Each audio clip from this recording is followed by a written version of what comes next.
Welcome to Navigating the Matrix. I'm down in my studio, been working on my recording area and where I'm going to start producing my videos. Again, I write tons of music. There's going to be a lot of music in here, and psychedelic music, metal and stories and philosophy and math and physics. Today, though, I want to talk about the universe as a simulation.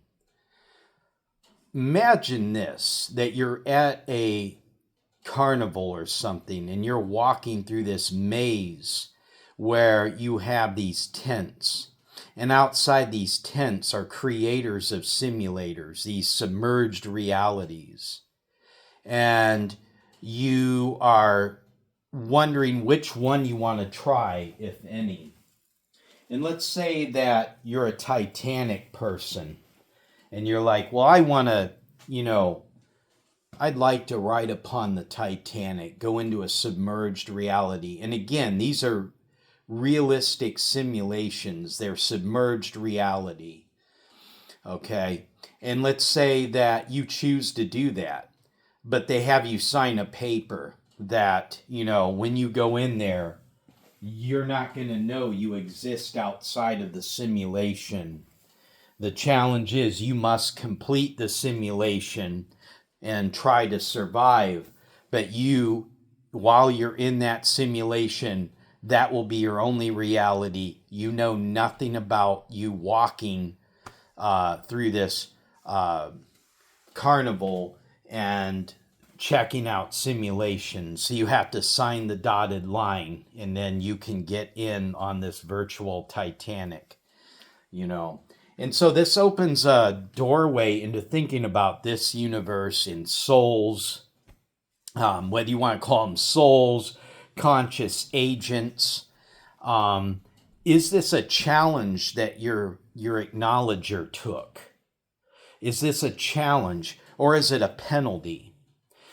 If I had to gauge this, if this is a simulation and I had to think of what I think this is, I would say that this is a kind of a acknowledger prison, a soul prison, that you have a transcended you that is infinite and can go anywhere in space and time, can interact with any moment you want, come and go as you please in your transcended state, okay? But maybe your conscious agent committed an infraction and you're then sent into this kind of timeout, this reality, and your job in this is to do the best you can in this reality with what you have in order to begin to transcend up to the position you were at before your infraction. Okay? So I just use these examples that, these simulations here could be supporting the larger reality, the reality as a whole.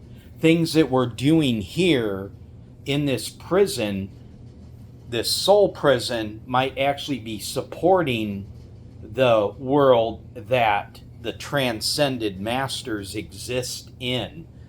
Okay, the actions that we do, things that we build might be converting some kind of energy that fuels the greater reality. Just like in prisons in America or wherever, they make license plates, I guess. They can manufacture different things that support the outside world. But within that prison, there is a code that you must obey. There's different gang leaders. Things are controlled. You must do certain things to be protected or you'll be killed in prison. So what I'm trying to say, what if this reality is like that? Your soul has committed an infraction in a higher state and has descended to this. Now, there could be far worse prisons, just like in American prisons, you compare them to Russian prisons, like in Siberia. There's horrific prisons that the stay is so brutal. Now, if someone committed a bad enough infraction, either in their transcended state, or if you're here at a medium level or high, this, I don't know what level this penalty simulation is, it can go worse. If you commit an even worse infraction, you will be born again into an even worse reality. That you might have the most impossible time to work your way back up to your transcended state. Heck, it might take you, if you committed a serious penalty here, you'd be knocked back in your next life so far, just to work up to this level again might take 5 lifetimes, maybe 10, right? And you, when let's say you committed murder, you were a serial killer or something, and then you descended, you die, you go into your next reality, and it's a horrific household. Let's say it's human consciousness. You're born as a human again. You'll be born into some reality that's brutally bad. Abusive parents.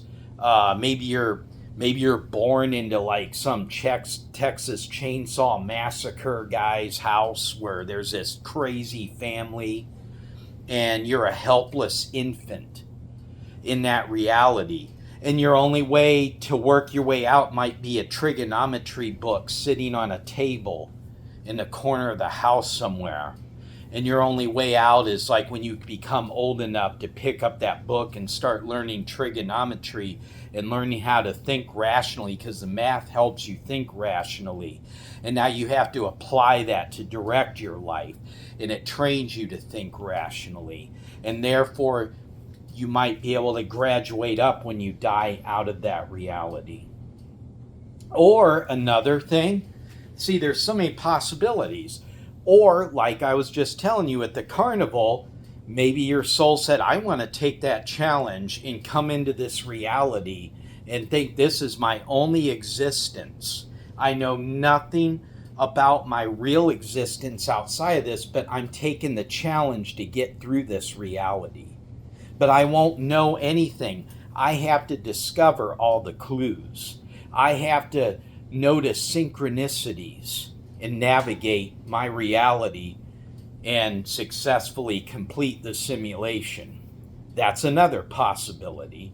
And I'm sure that all those possibilities could exist simultaneously.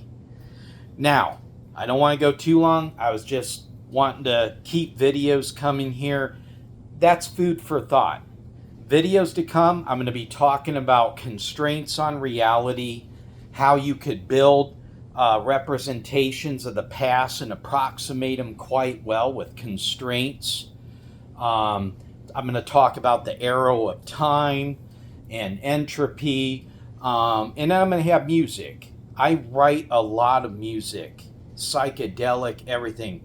Like, there's going to be some cool stuff on here. Like, I was thinking, like, Black Light Nights, have some, buddy to interview, and we're going to talk about, transcendence. We might talk about, shrooms and the value of shrooms and different things. You don't know what's going to come about. It might be me down here in the studio with these black lights playing one of my songs and just having psychedelic pictures and stuff. This channel's different, and I just need to keep making videos. That's my hardest thing to do, is to make videos and discipline myself, because I'm all over the place. I study math, physics, railroads. I'm a train fan, but I'm a musician.